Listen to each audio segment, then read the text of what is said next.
오늘 엄청 추운데 어떻게 추위를 뚫고 여기까지 오셨어요?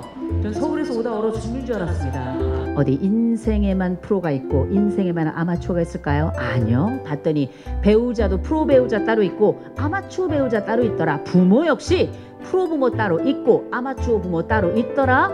아이가 지금 1에서 3세 있는 아이들부터 시작해가지고 애들이 늙어가는 애들까지 있잖아요. 우리의 아이들도 지금 우리가 처한 이 자리에서 발달을 멈추는 것이 아니라 꾸준히 성장하면서 성장을 마치고 노화 지점에까지 이르는 그 순간에 우리가 맞게 될 겁니다.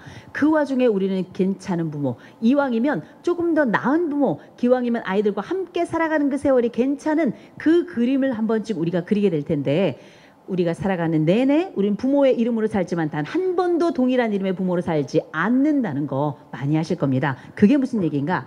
우리가 보통 아이가 0에서 1세일 때 우리의 이름은 부모가 아니고 원래 보육자란 이름입니다. 보육자. 여러분, 보육자는 뭡니까? 똥 싸면 똥기저귀 갈아주고 배고프다 울면 가슴을 열어서 그 젖을 내어주는 그 사람, 아이를 생명싸개처럼 보호해주는 그 사람의 이름을 우리는 보육자라고 이야기를 하고, 이 보육자와 함께 우리 아이들은 생애 첫 번째 심리 숙제를 해내게 되는 거예요.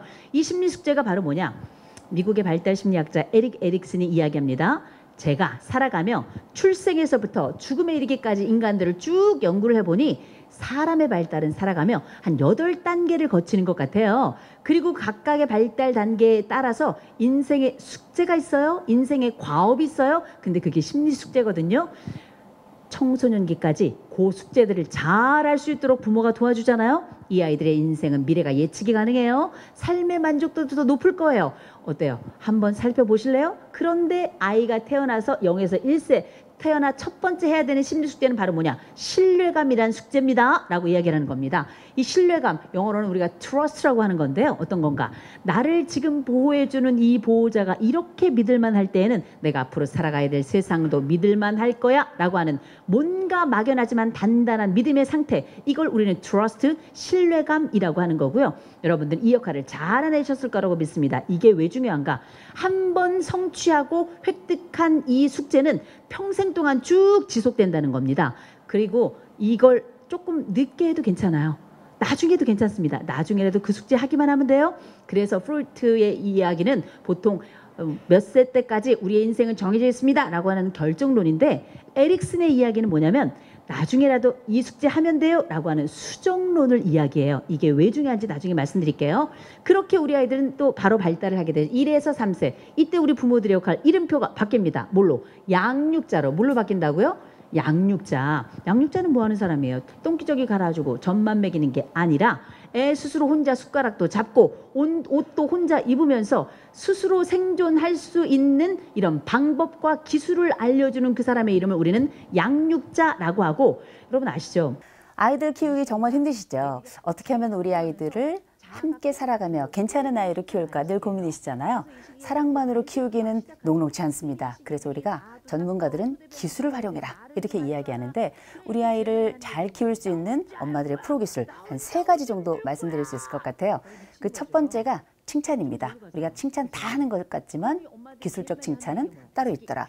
아이의 신체를 중심으로 하나, 또 특성을 중심으로 하나, 아이들에게 직접적인 의미와 또 장면을 그릴 수 있을 만한 칭찬을 하는 것, 이게 아주 간단하지만 굉장히 장기적인 기술이고 장기적이지만 굉장히 효과적인 기술입니다. 칭찬의 기술 첫 번째고요. 두 번째는 접촉입니다. 우리가 아이들 베이비 마사지 이야기하는데 사실 우리가 아이부터 나이 든 성인이 들어 이른바 늙어가는 아이들에 이르기까지 이 접촉면이라고 하는 건 마음을 전달하는 데 아주 용이합니다.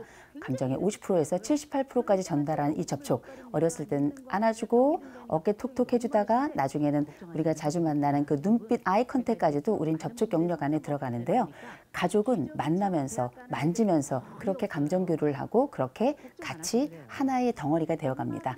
접촉 잊지 마시고요. 나머지 3번째가 이제 미소인데요. 아유, 우리 다 웃잖아요. 기술적 미소는 따로 있더라. 기술적 미소 어떻게 하는지 궁금하시죠? 자, 지금부터 잘 보셔야 됩니다. 윗니하고 아랫니 사이에 빨대를 살짝 불었다 생각하시고 입끝만 올리는데 진심은 빼세요. 우리가 아이들 보고 항상 웃을 수는 없습니다. 진심이 아니라 기술로 웃는 이 미소도 아이들에게 들킬 가능성은 거의 없는데요. 한번 해드릴까요? 하나, 둘, 셋.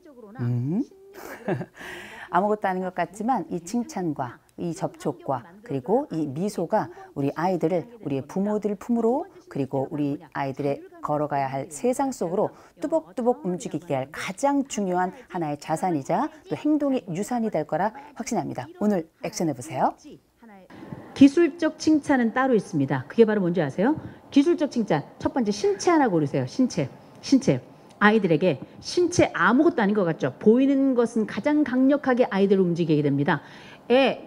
애가 있으면 애들한테 가서 우리가 신체 목 아래와 목 위가 있으면 가능하면 목 위, 그 중에서도 구체적인 얼굴 부분이 좋아요. 눈이면 눈, 코면 코, 입이면 입, 뭐 정 없으면 뭐 귓볼, 심줄 뭐 아무거나 괜찮아. 얼굴 중에 그나마 건질만한 거 있죠. 그거 하나만 딱 정해서 큰 애가 눈이면 둘째는 코든지 뭐 다른 걸로 해야 돼. 헷갈리시면 안 돼요. 무조건 아시겠죠? 딱 한 눈만 골라서 이번에 실험 한번 해보세요. 역시 넌 눈이야. 역시 넌 눈이야. 역시 넌 눈이야.